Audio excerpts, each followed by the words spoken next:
So Aquaman definitely has some amazing action-packed sequences and some wonderful special effects.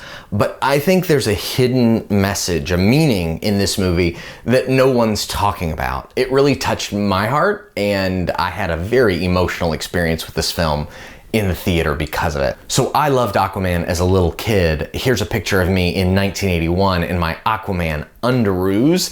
I think I discovered him for the first time in the Super Friends cartoon, the television show. Maybe you saw it. But as I grew up, I kind of evolved, as you probably did, into a teenager that made fun of Aquaman, that thought he was a pretty lousy character. And you know, if you look at those old cartoons, he actually wasn't that great. I mean, most of these stories took place on land, and Aquaman's power is that he can talk to fish and listen to fish. That's kind of a lame power in most of the stories that go on land, very not useful as a power. And so we made fun of him because of that in the presence of superheroes like Superman and Wonder Woman and Green Lantern. Why did this guy belong in the Super Friends? And so it was easy to make fun of him. Now, when they announced that they were going to make a movie about Aquaman, I just thought, probably like you did, well, maybe you didn't, but I thought that this was just going to be a fun, light action movie, and that they were just going to create something nice with this character, give him a fresh makeover, and it would be a pretty typical standard action movie. And maybe you felt like it was, but I was sitting in that movie theater feeling like I felt like they did something really unique and special. They actually made a superhero movie and an action movie in general with an overall message that was very different than any film I'd ever seen before. Because the question becomes with a movie like this, is there a bigger message here? What is the message? I guess that they were just going to stumble into a lot of the cliches about pollution and other things that are important topics, but that kind of you just gloss over in a movie like this, that are your typical Hollywood themes and messages.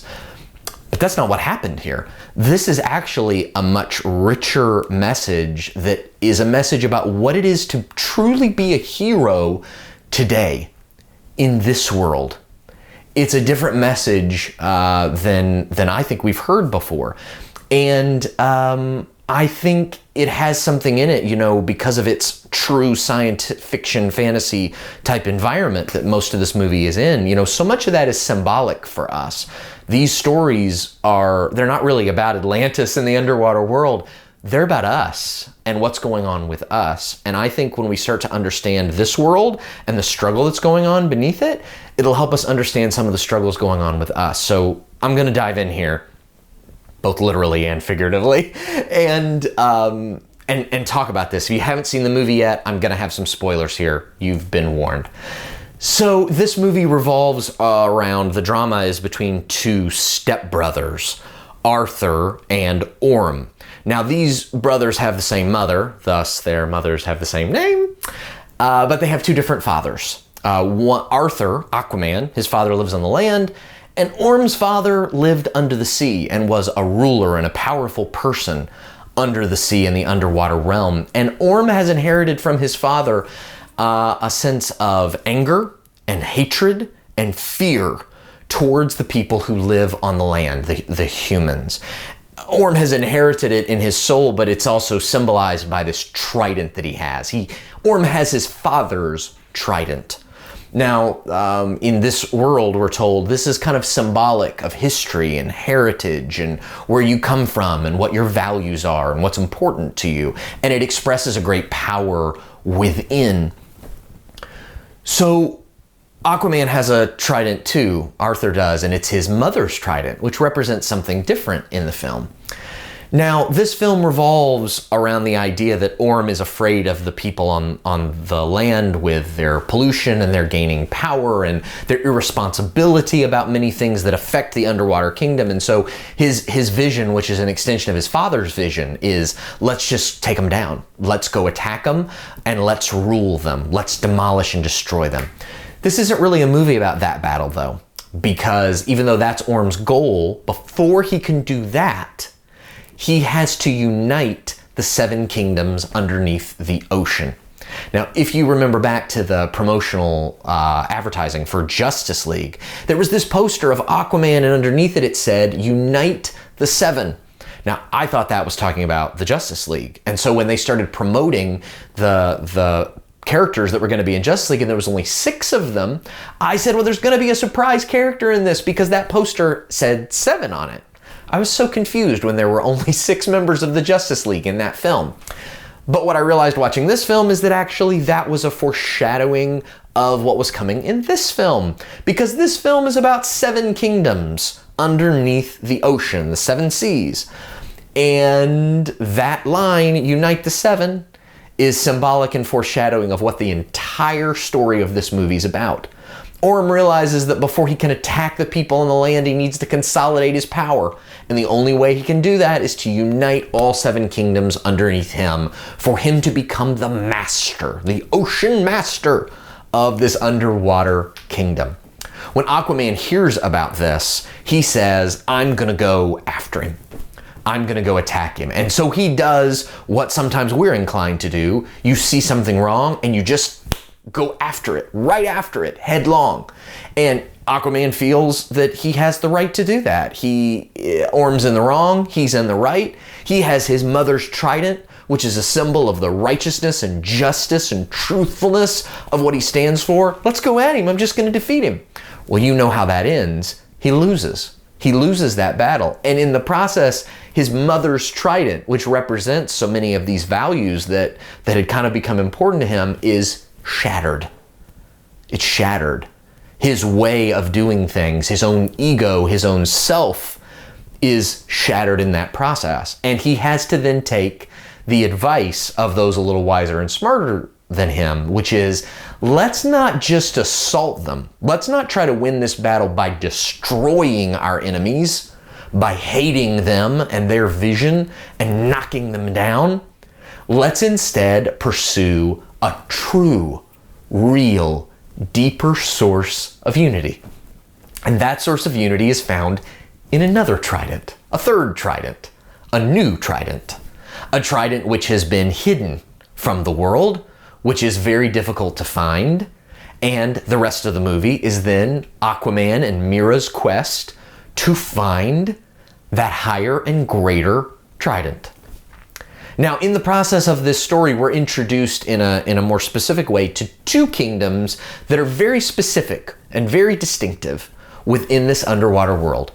One of them represents these people, they look like mermen, but they represent the philosophers, the poets, maybe the academics, the thought leaders, the smartest people in the room, the people that are ahead of the curve, that are maybe even the best of us. They represent that group. But then there's another group, and those group are called the Trench. That group, the Trench, represent all that is ugly and evil and terrible and despicable and deplorable about this underwater world. They're the worst. They're primitive, they live in the dark, and they're savages. They're savages. Now, no matter what your worldview is at this moment, no matter what you see about what is the right direction and what is good and best, and among us, you have people that you could describe in your world and in the world around us that fit into those 2 categories. There are the people that you think are the thought leaders, the geniuses, the good leaders, the people who see the right things, who think deeply, who have their heads on straight, who are setting the proper direction. You know who those people are for you, right? Now, you also have the people that you see as the Trench. These are the people that, from your perspective, are the worst of us. They're the people that are destroying us. They're the people that are making everything worse, that are setting us back, that are keeping us from moving in a positive direction. Now, what's interesting is, for many of us, if we sat down and talked to everyone, we very much disagree about who those thought leaders and who those Trench people are. But we all have them. We all have them, no matter who we are. So Aquaman goes on this quest to find where this third trident is. Where is it? Now, there's an obvious place where it could be, which is with these thought leaders, the people that are the philosophers and the smart, good people. But no, it's not with them. They don't have it. Well, then the second obvious place, and this is where I thought the movie was going to go, is, well, the humans have it, right? That's where it is. Because so many of our films and stories that we tell each other are about this idea that where is the truth? Where are the answers? Well, they lie in the human heart. That is where it is. So if we look inside of our humanity, find the best of ourselves, seek the best, that's where it is. And so it is this idea of Aquaman and his familiarity with humanity that will lead to him finding the trident, so it was buried there all along. That's not where it is either. It's not with the humans. Where is it? It's with the trench. The worst people. The ugly people. That's where the answer is. That is where the source of unity is going to come from. That's where this new way is. With the trench. So Aquaman and Mera have to battle through the land of the darkness. They don't go around it. They don't pretend it's not there. They don't try to destroy it. They go right through the middle of it. They fight their way right through. And in going through it, they reach a place, a hidden place. A place that others have not been to before. Aquaman's mother is there. But others aren't there. This is a place they're not going, and where they wouldn't even think to look for this trident, this source of unity and power. And when they get there, they find that the trident is hidden in this area, is been sitting in this area, and it's guarded by a great monster, a faceless beast that is really in some ways unstoppable. Aquaman could fight this thing as hard and as long as he wanted to, and with a direct punch in the face, he would never defeat this beast. It's too strong. And it also cannot be defeated that way, just like Orm couldn't be defeated. Before he walks into the room to fight this beast and try to get this unifying trident, this symbol of unity, his mother says to him the line that I think is the core message of this entire movie. And it is, a king fights for his nation. A hero fights for everyone. A hero fights for everyone. Now, there could be some political implications to that, depending on how you view it. But I think on a very personal level, on a real level, when I think about the neighborhood that I live in, the community that I'm part of, and the people that I encounter every day, it's very easy for me to fall into a trap of believing that my tribe, the group that I belong to, the group that I agree with and that agrees with me and that sees things my way, that the core to building a better world is found in us and is only us, and that our job is then to fight against all that is not us. But there's something else going on here. Aquaman walks into this room, encounters this beast, discovers in just a few moments that there is no way he can directly defeat him. But this conversation starts between the two of them. And when this conversation starts, the battle stops. And this beast, this undefeatable beast, says, "You heard me. You heard me. Of all the people that have come before you, of all the people I've encountered and fought with, no one has heard me. You heard me." And the battle ends. And it is that ability that Aquaman has to hear this creature that qualifies him to take this trident.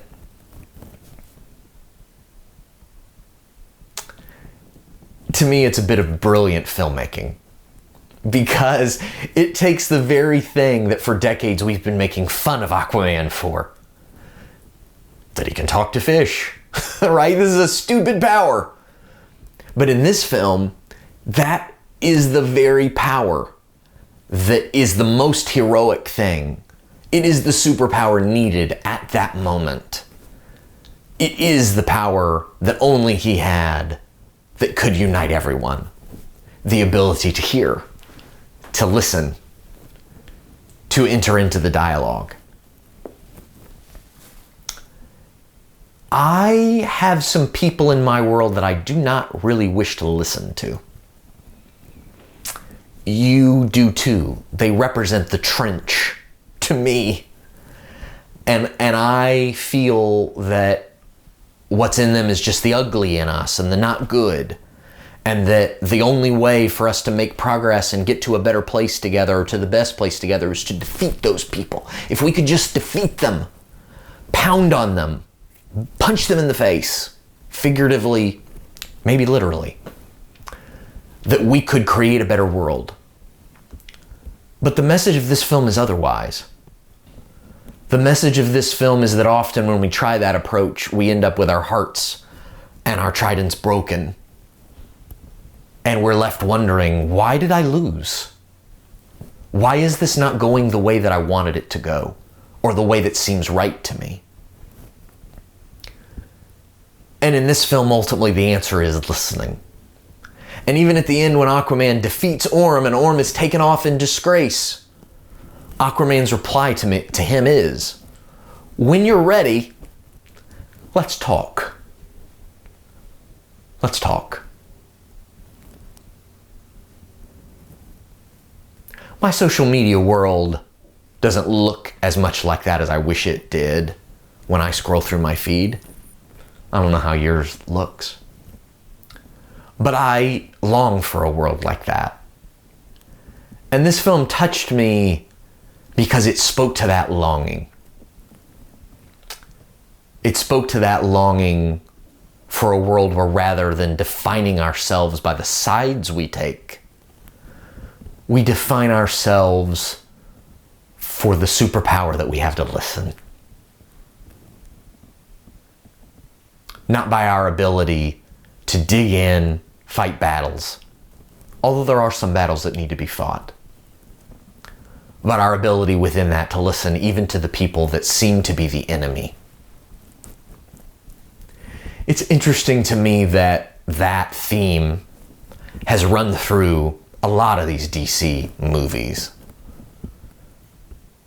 And it's gone from the personal, the one-on-one, to, in this movie, a much more global cultural sensibility about what it's going to take for us to move forward together. I believe that's possible. Sometimes it doesn't feel possible, but I believe it is. And for me, the beauty of this movie and why I love the celebration of it is that, yes, it has some wonderful action scenes, and yes, it is beautiful to behold, and if you haven't seen it in 3D yet, I recommend it. But because it also paints a beautiful picture at a deeper level of what we could look like together and what we could be together, and how we could get there. As I sit here in this moment, it's the beginning of a new year. And as I think forward to this new year, I hope that all of us will develop that superpower. The superpower that at one time I kind of made fun of as a kid, but now I see is actually, in this moment in time, what it is to be a hero. Not just a king, not just a ruler, but a hero. What it is to be a real leader today. Not to pick a side and defeat your enemy, but to bring people together and to listen. And to listen.